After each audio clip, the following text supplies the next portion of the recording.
Good morning students.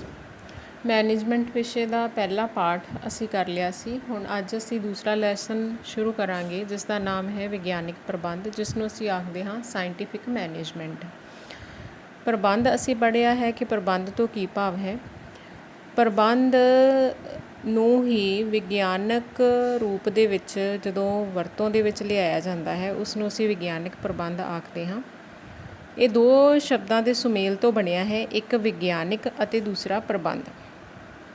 ਪ੍ਰਬੰਧ ਤਾਂ ਹੈ ਮੈਨੇਜਰ ਦੁਆਰਾ ਕਿਸੇ ਸੰਸਥਾ ਦੇ ਵਿੱਚ ਵੱਧ ਤੋਂ ਵੱਧ ਲਾਭ ਪ੍ਰਾਪਤ ਕਰਨਾ ਅਤੇ ਘੱਟ ਤੋਂ ਘੱਟ ਸੋਮਿਆਂ ਦੀ ਵਰਤੋਂ ਕਰਕੇ, ਇਸ ਨੂੰ ਅਸੀਂ ਪ੍ਰਬੰਧ ਆਖਦੇ ਹਾਂ। ਜਦੋਂ ਪ੍ਰਬੰਧ ਨੂੰ ਵਿਗਿਆਨ ਦੀਆਂ ਤਕਨੀਕਾਂ ਦੇ ਰਾਹੀਂ ਵਰਤਿਆ ਜਾਂਦਾ ਹੈ ਉਸ ਨੂੰ ਅਸੀਂ ਵਿਗਿਆਨਿਕ ਪ੍ਰਬੰਧ ਆਖਦੇ ਹਾਂ।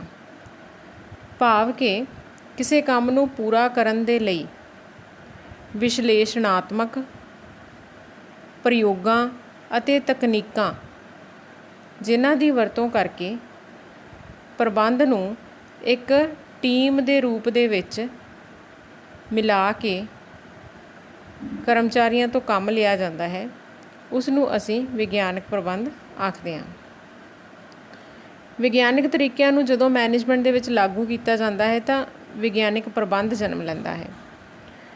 ਇਸ ਦੇ ਵਿੱਚ ਵਿਗਿਆਨਿਕ ਪਹੁੰਚ ਨੂੰ ਮੈਨੇਜਮੈਂਟ ਦੇ ਨਿਰਣਾ ਲੈਣ ਦੇ ਕਾਰਜ ਵਿੱਚ ਲਾਗੂ ਕੀਤਾ ਜਾਂਦਾ ਹੈ। ਇਹ ਮੈਨੇਜਮੈਂਟ ਦੀ ਉਹ ਥਿਊਰੀ ਹੈ ਜਿਸ ਦੇ ਵਿੱਚ ਕੰਮ ਵਿਸ਼ਲੇਸ਼ਣਾਤਮਕ ਅਤੇ ਪ੍ਰਯੋਗਾਤਮਕ ਤਰੀਕਿਆਂ ਦੇ ਨਾਲ ਕੀਤਾ ਜਾਂਦਾ ਹੈ। ਇਸ ਦਾ ਜਿਹੜਾ ਮੇਨ ਉਦੇਸ਼ ਹੈ ਵਿਗਿਆਨਿਕ ਪ੍ਰਬੰਧ ਦਾ ਉਹ ਹੈ ਕਿਸੇ ਵੀ ਸੰਸਥਾ ਦੇ ਵਿੱਚ ਅਜਿਹਾ ਪ੍ਰਬੰਧ ਲਾਗੂ ਕਰਨਾ ਜਿਸ ਦੇ ਰਾਹੀਂ ਸੰਸਥਾ ਦੇ ਵਿੱਚ ਜਿਹੜੇ ਪੁਰਾਣੇ ਪ੍ਰਬੰਧ ਦੇ ਤਰੀਕੇ ਹਨ ਉਹਨਾਂ ਨੂੰ ਹਟਾ ਕੇ ਨਵੇਂ ਪ੍ਰਬੰਧ ਦੇ ਤਰੀਕੇ ਲਿਆਏ ਜਾਣ। ਜੋ ਹੋਰ ਕਿਸੇ ਕੰਪਨੀ ਦੇ ਵਿੱਚ ਨਵੇਂ ਪ੍ਰਯੋਗ ਹੋਏ ਹਨ, ਵੱਖੋ ਵੱਖਰੀਆਂ ਪ੍ਰਬੰਧ ਦੀਆਂ ਥਿਊਰੀਆਂ ਨੂੰ ਅਡਾਪਟ ਕਰਕੇ ਜੋ ਹੋਰ ਨਵੇਂ ਪ੍ਰਯੋਗ ਹੋਏ ਹਨ, ਅਗਰ ਉਹ ਪ੍ਰਯੋਗ ਜਿਹੜੇ ਆ ਉਹ ਕਾਮਯਾਬ ਹੋਏ ਹਨ ਅਤੇ ਉਹਨਾਂ ਨੂੰ ਆਪਣੀ ਸੰਸਥਾ ਦੇ ਵਿੱਚ ਵੀ ਲਾਗੂ ਕਰਨਾ, ਉਹ ਹੈ ਪ੍ਰਯੋਗਾਤਮਕ ਤਕਨੀਕਾਂ। ਉਹਨਾਂ ਨੂੰ ਆਪਣੀ ਸੰਸਥਾ ਦੇ ਵਿੱਚ ਲਾਗੂ ਕਰਨਾ ਤਾਂ ਜੋ ਵੱਧ ਤੋਂ ਵੱਧ ਜਿਹੜਾ ਲਾਭ ਹੈ ਉਹ ਪ੍ਰਾਪਤ ਕੀਤਾ ਜਾ ਸਕੇ ਅਤੇ ਲੇਬਰ ਜਿਹੜੀ ਮੈਨ ਪਾਵਰ ਹੈ ਕੰਪਨੀ ਦੀ, ਉਹਦੀ ਸਮਰੱਥਾ ਦੇ ਵਿੱਚ ਵਾਧਾ ਕੀਤਾ ਜਾ ਸਕੇ ਅਤੇ ਵੱਧ ਤੋਂ ਵੱਧ ਲਾਭ ਪ੍ਰਾਪਤ ਕੀਤਾ ਜਾ ਸਕੇ। ਇਹ ਜਿਹੜੀ ਥਿਊਰੀ ਹੈ ਵਿਗਿਆਨਿਕ ਪ੍ਰਬੰਧ ਦੀ, ਇਸ ਨੂੰ ਅਸੀਂ ਟੇਲਰਿਜ਼ਮ ਥਿਊਰੀ ਵੀ ਆਖਦੇ ਹਾਂ।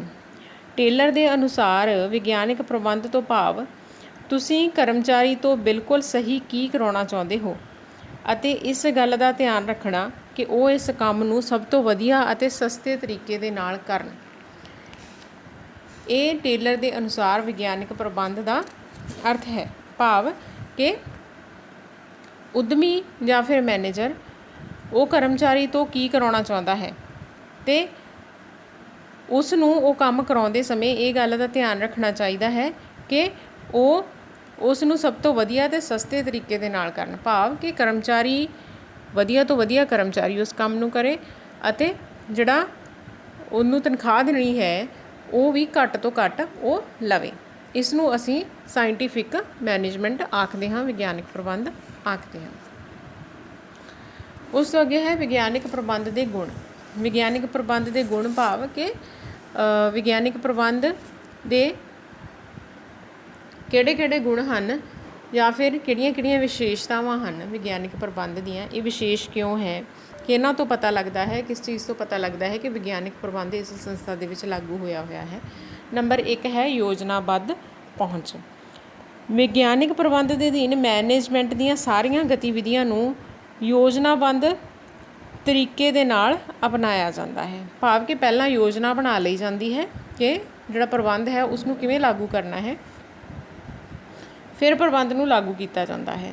ਨੰਬਰ 2 'ਤੇ ਹੈ ਪੁਰਾਤਨ ਪ੍ਰਬੰਧ ਰੱਦ ਕਰਨਾ। ਵਿਗਿਆਨਿਕ ਪ੍ਰਬੰਧ ਜਿੱਥੇ ਲਾਗੂ ਕਰਨਾ ਹੋਵੇ ਉੱਥੇ ਜਿਹੜਾ ਪੁਰਾਣਾ ਪ੍ਰਬੰਧ ਹੁੰਦਾ ਹੈ ਉਹਨੂੰ ਲਾਗੂ ਕਰਨਾ, ਉਹਨੂੰ ਰੱਦ ਕਰਨਾ ਪੈਂਦਾ ਹੈ। ਭਾਵ ਕਿ ਜਿਹੜੀਆਂ ਪੁਰਾਣੀਆਂ ਵਿਗਿਆਨ ਦੀਆਂ ਪ੍ਰਬੰਧ ਦੀਆਂ ਥਿਊਰੀਆਂ ਹਨ ਉਹਨਾਂ ਥਿਊਰੀਆਂ ਤੋਂ ਹਟ ਕੇ ਕੁਛ ਨਵੀਆਂ ਥਿਊਰੀਆਂ ਅਡੋਪਟ ਕਰਨੀਆਂ ਪੈਂਦੀਆਂ ਹਨ, ਕੁਝ ਆਪਣੇ ਪ੍ਰਯੋਗ ਇੰਪਲੀਮੈਂਟ ਕਰਨੇ ਪੈਂਦੇ ਹਨ ਕੰਪਨੀ ਦੇ ਵਿੱਚ, ਜਿਸ ਦੇ ਨਾਲ ਕਿ ਪ੍ਰਬੰਧ ਜਿਹੜਾ ਆ ਉਹ ਨਵਾਂ ਦਿਸੇ। ਉਸ ਨੂੰ ਅਸੀਂ ਨਵਾਂ ਵਿਗਿਆਨਿਕ ਪ੍ਰਬੰਧ ਆਖਦੇ ਹਾਂ ਅਤੇ ਇਸ ਦੇ ਵਿੱਚ ਪੁਰਾਣੇ ਪ੍ਰਬੰਧ ਨੂੰ ख़त्म करना पैंदा है। विग्यानिक सोच, इस प्रबंध दे विच जिहड़ी सोच है जां फिर इस प्रबंध का जिहड़ा काम करन दा तरीका है वो विग्यान के प्रयोगां दे उत्ते आधारित है। विग्यान के प्रयोग नहीं अडोप्ट करने, पर जिवें कि विग्यान दे विच नवे नवे प्रयोग करके नवीं नवीं ਉਹਦੀਆਂ खोजां ਜਿਹੜੀਆਂ ਉਹ ਕੱਢੀਆਂ ਜਾਂਦੀਆਂ ਹਨ, ਇਸੇ ਤਰ੍ਹਾਂ ਹੀ ਪ੍ਰਬੰਧ ਦੇ ਵਿੱਚ ਜਿਹੜਾ ਮੈਨੇਜਰ ਹੈ ਉਹ ਨਵੇਂ ਨਵੇਂ ਪ੍ਰਯੋਗ ਕਰਕੇ ਨਵੇਂ ਨਵੇਂ ਤਰ੍ਹਾਂ ਦੀਆਂ ਜਿਹੜੀਆਂ ਆਊਟਪੁੱਟਸ ਹੈ, ਫੀਡਬੈਕ ਹੈ, ਕੰਮ ਕਰਨ ਦੀ ਸਮਰੱਥਾ ਹੈ ਕਰਮਚਾਰੀਆਂ ਦੀ, ਉਸ ਨੂੰ ਵਾਧਾ ਕਰ ਸਕਦਾ ਹੈ। ਘੱਟੋ ਘੱਟ ਬਰਬਾਦੀ, ਵਿਗਿਆਨਿਕ ਪ੍ਰਬੰਧ ਦਾ ਮੁੱਖ ਉਦੇਸ਼ ਜਿਹੜਾ ਆ ਉਹ ਕੰਪਨੀ ਦੇ ਵਿੱਚ ਜਿਹੜੇ ਮੌਜੂਦ ਸੋਮੇ ਹੁੰਦੇ ਹਨ, ਜਿਵੇਂ ਮਸ਼ੀਨਾਂ, ਲੇਬਰ, ਮੈਨ ਪਾਵਰ, ਪਦਾਰਥ, ਉਹਨਾਂ ਦੀ ਘੱਟੋ ਘੱਟ ਬਰਬਾਦੀ ਹੁੰਦੀ ਹੈ। ਭਾਵ ਕਿ ਉਹਨਾਂ ਦੀ ਘੱਟ ਤੋਂ ਘੱਟ ਵਰਤੋਂ ਕਰਕੇ ਵੱਧ ਤੋਂ ਵੱਧ ਲਾਭ ਜਿਹੜਾ ਆ ਉਹ ਥੋੜ੍ਹੇ ਸਮੇਂ ਦੇ ਵਿੱਚ ਕਮਾਇਆ ਜਾ ਸਕੇ। ਦਿਮਾਗੀ ਕ੍ਰਾਂਤੀ, ਵਿਗਿਆਨਿਕ ਪ੍ਰਬੰਧ ਜਿਹੜਾ ਆ ਉਹ ਉਸ ਉਦਮੀ ਦਾ ਜਾਂ ਫਿਰ ਉਸ ਮੈਨੇਜਰ ਦੀ ਦਿਮਾਗ ਦੀ ਕ੍ਰਾਂਤੀ ਹੁੰਦੀ ਹੈ। ਭਾਵ ਕਿ ਉਹਦੀ ਆਪ ਦੀ ਦਿਮਾਗ ਦੀ ਉਪਜ ਹੈ, ਜਿਸ ਦੇ ਨਾਲ ਉਹ ਪੁਰਾਣੇ ਮੈਨੇਜਮੈਂਟ ਨੂੰ ਜਿਹੜਾ ਆ ਉਹ ਛੱਡ ਦਿੰਦਾ ਹੈ ਅਤੇ ਨਵਾਂ ਕੁਛ ਲੈ ਕੇ ਆਉਂਦਾ ਹੈ ਆਪਦੇ ਦਿਮਾਗ ਦੀ ਵਰਤੋਂ ਕਰਕੇ, ਅਤੇ ਜਿਸ ਦੇ ਨਾਲ ਵੱਧ ਤੋਂ ਵੱਧ ਲਾਭ ਜਿਹੜਾ ਪ੍ਰਾਪਤ ਕੀਤਾ ਜਾ ਸਕਦਾ ਹੈ। ਤਕਨੀਕਾਂ, ਵਿਗਿਆਨਿਕ ਪ੍ਰਬੰਧ ਵਿੱਚ ਕੋਈ ਵੀ ਵਿਗਿਆਨਿਕ ਤਕਨੀਕਾਂ ਦੀ ਵਰਤੋਂ ਨਾਲ ਪੂਰਾ ਕੀਤਾ ਜਾਂਦਾ ਹੈ। ਇਹ ਤਕਨੀਕਾਂ ਕੰਮ ਦੇ ਸਮੇਂ ਤਰੀਕਿਆਂ ਦੇ ਵਿੱਚ ਲਿਆਈਆਂ ਜਾਂਦੀਆਂ। ਜਦੋਂ ਕੋਈ ਕੰਮ ਕਰਦਾ ਉਹਦੇ ਵਿੱਚ ਤਕਨੀਕਾਂ ਜਿਹੜੀਆਂ ਨਵੀਆਂ ਨਵੀਆਂ ਤਕਨੀਕਾਂ ਜਿਹੜੀਆਂ ਅਡੋਪਟ ਕੀਤੀਆਂ ਜਾਂਦੀਆਂ ਹਨ। ਨੰਬਰ 7 'ਤੇ ਹੈ ਯੋਗ ਕਰਮਚਾਰੀ ਅਨੁਸਾਰ ਕੰਮ। ਵਿਗਿਆਨਿਕ ਪ੍ਰਬੰਧ ਦੇ ਵਿੱਚ ਜਿਹੜਾ ਕੰਮ ਹੈ ਉਹ ਛੋਟੇ ਛੋਟੇ ਭਾਗਾਂ ਦੇ ਵਿੱਚ ਡਿਵਾਈਡ ਕਰ ਲਿਆ ਜਾਂਦਾ ਹੈ, ਅਤੇ ਜਿਹੜਾ ਕਰਮਚਾਰੀ ਉਸ ਕੰਮ ਨੂੰ ਕਰਨ ਦੇ ਯੋਗ ਹੁੰਦਾ ਹੈ ਉਸੇ ਕਰਮਚਾਰੀ ਨੂੰ ਹੀ ਉਹ ਕੰਮ ਦਿੱਤਾ ਜਾਂਦਾ ਹੈ, ਅਤੇ ਜਿਹੜਾ ਅਨਟ੍ਰੇਨਡ ਵਿਅਕਤੀ ਹੈ ਉਸ ਕੰਮ ਦੇ ਵਿੱਚ ਉਸਨੂੰ ਉਹ ਕੰਮ ਨਹੀਂ ਦਿੱਤਾ ਜਾਂਦਾ, ਤਾਂ ਜੋ ਕੰਮ ਜਿਹੜਾ ਉਹ ਚੰਗੀ ਕੁਆਲਿਟੀ ਦਾ ਹੋ ਸਕੇ। ਵੱਡੇ ਉਦਯੋਗਾਂ ਦੇ ਵਿੱਚ ਸਹਾਈ, ਕਿਉਂਕਿ ਵਿਗਿਆਨਿਕ ਪ੍ਰਬੰਧ ਅਜਿਹਾ ਪ੍ਰਬੰਧ ਹੈ ਜਿਸ 'ਤੇ ਖਰਚਾ ਬਹੁਤ ਜ਼ਿਆਦਾ ਆਉਂਦਾ ਹੈ, ਇਸ ਲਈ ਇਸ ਨੂੰ ਛੋਟੇ ਉਦਯੋਗਾਂ ਦੇ ਵਿੱਚ ਸਥਾਪਿਤ ਕਰਨਾ ਜਾਂ ਇੰਪਲੀਮੈਂਟ ਕਰਨਾ ਔਖਾ ਹੈ, ਅਤੇ ਵੱਡੇ ਉਦਯੋਗਾਂ ਦੇ ਵਿੱਚ ਇਹ ਸਹਾਈ ਹੁੰਦਾ ਹੈ।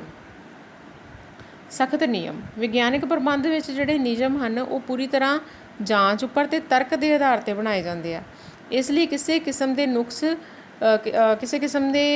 ਨੁਕਸ ਦੀ ਉਸ ਨਿਯਮ ਦੇ ਵਿੱਚ ਹੋਣ ਦੀ ਜਿਹੜੀ ਉਮੀਦ ਹੈ ਉਹ ਘੱਟ ਹੁੰਦੀ ਹੈ, ਅਤੇ ਇਹਨਾਂ ਨਿਯਮਾਂ ਨੂੰ ਪੂਰੇ ਪ੍ਰਤੱਖ ਰੂਪ ਦੇ ਵਿੱਚ ਕੰਪਨੀ ਦੇ ਵਿੱਚ ਲਾਗੂ ਜਿਹੜਾ ਉਹ ਕਰ ਦਿੱਤਾ ਜਾਂਦਾ ਹੈ। ਭਾਵ ਕਿ ਇੱਕ ਵਾਰੀ ਵਿਗਿਆਨਿਕ ਪ੍ਰਬੰਧ ਦੇ ਜੋ ਨਿਯਮ ਬਣ ਗਏ ਉਹਨਾਂ ਨਿਯਮਾਂ ਨੂੰ ਫਿਰ ਤੋੜਿਆ ਨਹੀਂ ਜਾਂਦਾ।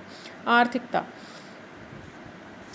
ਵਿਗਿਆਨਿਕ ਪ੍ਰਬੰਧ ਦਾ ਜਿਹੜਾ ਮੁੱਖ ਉਦੇਸ਼ ਹੈ ਉਹ ਹੈ ਕੰਪਨੀ ਨੂੰ ਆਰਥਿਕ ਪੱਖ ਤੋਂ ਮਜ਼ਬੂਤ ਬਣਾਉਣਾ। ਵਿਗਿਆਨਿਕ ਪ੍ਰਬੰਧ ਇੰਪਲੀਮੈਂਟ ਹੀ ਇਸੇ ਕਰਕੇ ਕੀਤਾ ਜਾਂਦਾ ਹੈ ਕਿ ਘੱਟ ਤੋਂ ਘੱਟ ਸੋਮਿਆਂ ਦੀ ਵਰਤੋਂ ਕਰਕੇ ਵੱਧ ਤੋਂ ਵੱਧ ਲਾਭ ਕਮਾਇਆ ਜਾ ਸਕੇ। ਯੋਜਨਾਬੰਦੀ ਅਤੇ ਕੰਮ ਕਰਨਾ, ਇਸ ਜਿਹੜਾ ਵਿਗਿਆਨਿਕ ਪ੍ਰਬੰਧ ਹੈ ਇਸ ਦੇ ਗੁਣ ਅਨੁਸਾਰ ਕੰਪਨੀ ਦੇ ਵਿੱਚ ਕਰਮਚਾਰੀਆਂ ਨੂੰ ਆਪਣੇ ਕੰਮ ਵੱਲ ਧਿਆਨ ਰੱਖਣਾ ਚਾਹੀਦਾ ਹੈ। ਉਦਾਹਰਨ ਕਿ ਕੋਈ ਵੀ ਕੰਮ ਜਿਹੜਾ ਹੈ ਉਹਦੀ ਯੋਜਨਾ ਸੁਪਰਵਾਈਜ਼ਰ ਵੱਲੋਂ ਬਣਾਈ ਜਾਂਦੀ ਹੈ, ਅਤੇ ਸੁਪਰਵਾਈਜ਼ਰ ਜਿਹੜਾ ਕੰਮ ਨਹੀਂ ਕਰਦਾ ਉਹ ਸਿਰਫ ਉਸ ਯੋਜਨਾ ਨੂੰ ਇੰਪਲੀਮੈਂਟ ਕਰਾਉਣ ਦੇ ਵਿੱਚ ਮਦਦ ਕਰਦਾ, ਪਰ ਜਿਹੜਾ ਕੰਮ ਹੈ ਉਹ ਲੇਬਰ ਕੋਲੋਂ ਲਿਆ ਜਾਂਦਾ ਹੈ, ਪਰ ਜਿਹੜੀ ਲੇਬਰ ਹੈ ਉਸ ਨੂੰ ਯੋਜਨਾਬੰਦੀ ਦੇ ਵਿੱਚ ਸ਼ਾਮਲ ਨਹੀਂ ਕੀਤਾ ਜਾਂਦਾ। Thank you.